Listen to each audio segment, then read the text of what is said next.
hindi lahat ng tao sasali sa networking. Bakit? Iba-ibang hilig natin.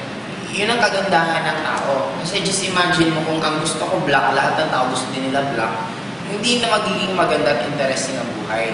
May mga taong gusto ng networking, may mga taong hindi. Bakit? Katulad yung mga tao na ang gusto nila nakakulong. Nakakulong sa isang kwarto, na yun at yun lang ginagawa nila. Mahirap mo rin sila mapa-networking. Bakit? Ang networking more, ito yung mga outgoing na tao. Ito yung mahilig pumunta sa iba't ibang lugar. Ito yung taong mahilig sa challenges. Yun ang normally mga taong mag-networking. May mga iba rin tao na kung ano lang nakasanayan nila, ayaw na nilang mag-adjust. Parang, ang change. Kaya maraming taong ayaw ng change kasi the moment magkaroon ka ng change, automatic, anong kadugtong? Mawawala yung tinatawag na comfort. Magiging uncomfortable ka sa ginagawa mo the moment nagkakaroon ka ng change. Kaya maraming tao na gusto nila kung ano nakasanayan nila, yun lang, kasi nandun na sila. Na-comfort na sila ng ginagawa nila, kaya ayaw nilang gawin. Pero darating ang time, may mga ibang tao nag-shift pa rin. Kasi may mga ibang encounter, ayaw na nila mag-networking kasi masaya naman sila sa ginagawa nila.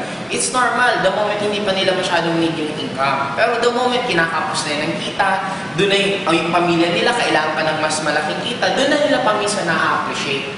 Kaya ang gawin mo lang, antayin mo lang, may mga ibang taon talagang hantayin mo munang mahinog, ma-open up, ma-appreciate ang networking, saka po sila pwedeng mapa-join. May mga ibang sumasali after 1 year, after 2 years, after 1 month, after 1 day, depende sa taong yun.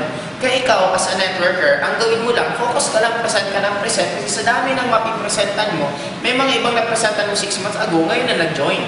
In short, ang gagawin mo lang, tuloy-tuloy ka lang mag-present para yung mga disidido na hinog na, kumbaga sa prutas, parang hinog na sila, at least pag napresentan mo, automatic sasali na rin. Kaya wag ka lang mag-focus sa matatagal pa. Kumbaga huwag ka mag-focus sa hilaw, mag-focus ka lang sa hinog.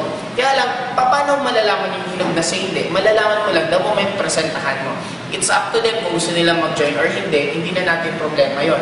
Basta ang trabaho lang natin, the moment na presenta natin sila, it's up to them kung okay sila or hindi.